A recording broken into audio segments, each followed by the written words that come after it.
우원의 빽빽한 덤불 속에 있는 작은 농장에서 어미 오리는 둥지를 짓기 위한 아늑한 장소를 찾았습니다.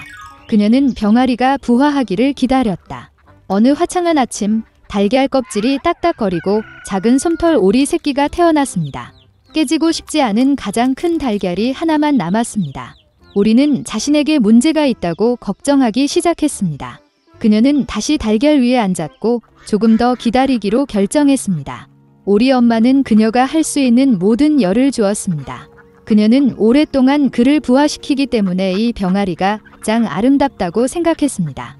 곧 병아리가 마지막 알에서 부화했지만 나머지 새끼 오리처럼 보이지 않았습니다. 훨씬 더 크고 깃털이 회색이었습니다. 오리 엄마는 그런 못생긴 아들을 보고 화가 났습니다. 그러나 그녀는 그가 언젠가는 그의 동료처럼 되기를 바랐다. 나머지 새끼 오리들은 그를 비웃었다. 그들은 그를 역겹다고 생각했고 그와 함께 놀고 싶지 않았습니다. 다음 날 아침, 어미 오리는 아이들과 함께 호수로 갔습니다. 놀랍게도 못생긴 오리는 다른 사람들과 마찬가지로 수영했습니다. 그런 다음 오리는 어린아이들을 가금류 마당으로 데려와 사회에 소개했습니다. 그녀는 오리 새끼들에게 지역 주민들과의 행동 규칙에 대해 말했습니다.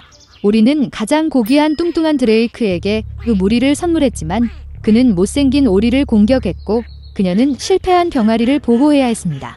패트 드레이크는 마당에서 괴물을 몰아내라고 명령했습니다. 어머니는 그가 자라서 다른 새끼 오리처럼 될 것이라고 확신했습니다. 괴롭힘과 굴욕을 견딜 수 없었던 못생긴 새끼 오리는 가금류 마당을 떠났습니다. 더 안전한 곳을 찾기 위해 그는 아무도 없는 아름다운 호수를 발견했습니다. 그리고 새끼 오리는 여기에 살기로 결정했습니다. 시간이 지났습니다. 외로움에도 불구하고 못생긴 오리 새끼는 아무도 자신을 화나게 하지 않아서 기뻤습니다.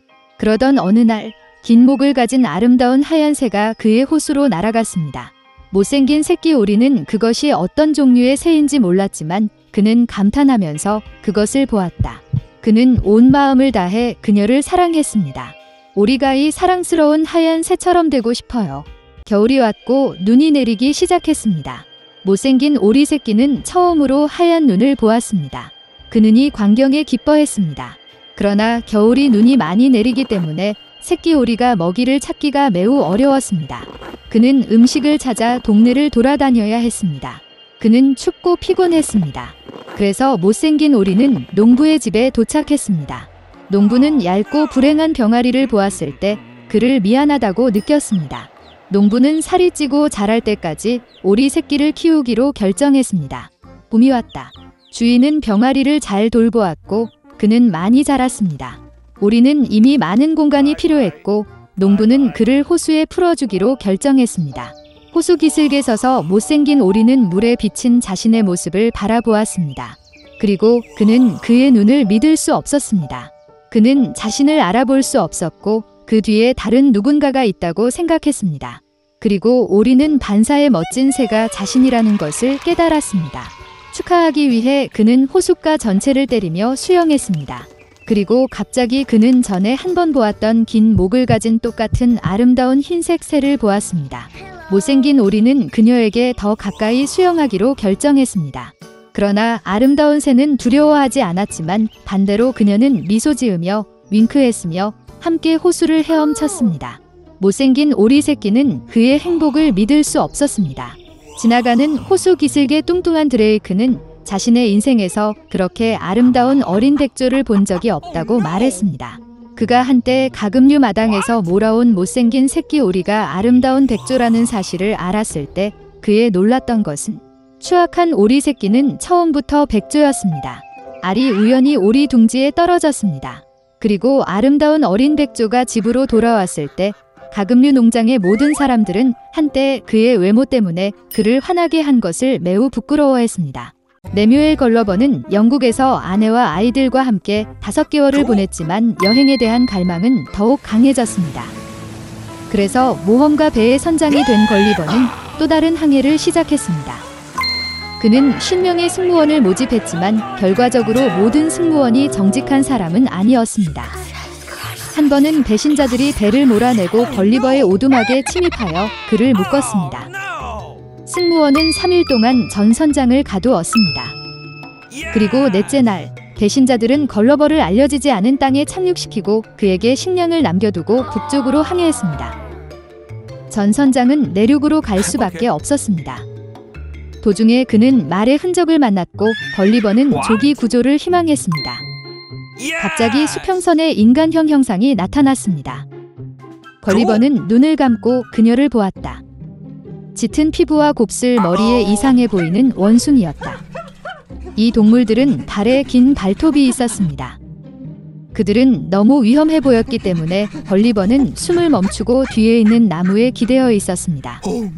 그러나 무언가가 여행자의 어깨를 잡고 그를 끌어올렸습니다. 이들은 먹이를 나무 위로 끌고 갔던 정확히 같은 두 원숭이였습니다.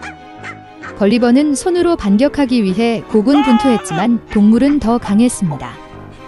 걸리버가 불평등한 전투를 벌이는 동안 발곡 소리가 들렸다.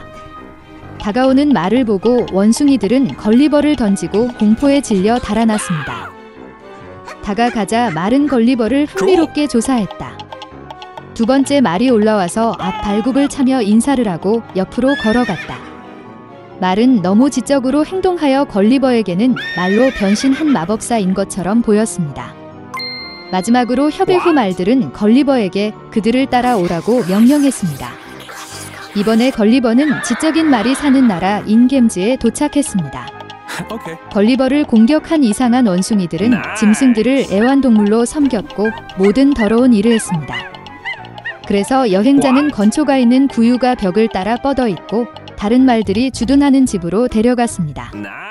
말은 걸리버에게 건초를 먹으라고 손짓했지만 여행자는 우유 한 통을 발견하고 음료를 달라고 했습니다. 저녁 식사 후 걸리버는 말의 면밀한 감독하에 귀리와 구운 빵을 모았습니다. 이것은 겜즈를 너무나 놀라게 하여 걸리버에게 그들의 언어와 문화를 가르치기 시작했습니다. 말은 지능적일 뿐만 아니라 매우 고귀한 것으로 밝혀졌습니다. 그들은 분노, 부러움, 적대감이라는 단어를 몰랐습니다. 그들은 돈의 주에 관한 걸리버의 이야기에 놀랐습니다. 그러나 대부분의 겜즈는 사람들이 말을 탈 수 있다는 사실에 격분했습니다. 시간이 지남에 따라 걸리버는 겜즈에 대한 사랑과 존경심으로 가득 차서 지는 사람들에게 돌아오지 않기로 결정했습니다. 그러나 매 4년마다 국가에서 대표협의회가 소집되어 주요 상황에 대해 논의했습니다. 원숭이 같은 생물인 걸리버는 회의에 참석할 수 없었습니다. 그러나 호기심에 그는 건초 더미에 숨어 몰래 회의에 들어갔다. 겜즈는 오랫동안 이상한 원숭이를 쓸모없다고 생각했기 때문에 그들을 쫓아내기로 결정했습니다. 그리고 걸리버. 운명을 기다리지 않고 서둘러 배를 타고 가장 가까운 섬으로 출발했다. 걸리버는 자신에게 불쾌한 사람들로부터 남은 생애를 보내기로 결정했습니다. 그러나 이 섬은 호주의 해안으로 밝혀졌습니다. 걸리버는 포르투갈 배의 선원들에게 보여져 배로 끌려갔습니다. 선장은 걸리버가 정신을 잃었다고 결정했기 때문에 집으로 돌아가고 싶지 않고 지적인 말에 대한 이야기를 전합니다. 걸리버가 런던으로 끌려갔을 때 그는 큰 어려움을 겪고 있는 사람들의 모습을 보는 법을 배웠습니다. 그는 1년 만에 아내와 자녀들에게 익숙해졌지만 그 후에도 자신을 만지는 것을 허용하지 않았습니다. 그리고 남은 생애 동안 걸리버는 그가 산종마와 만소통했습니다.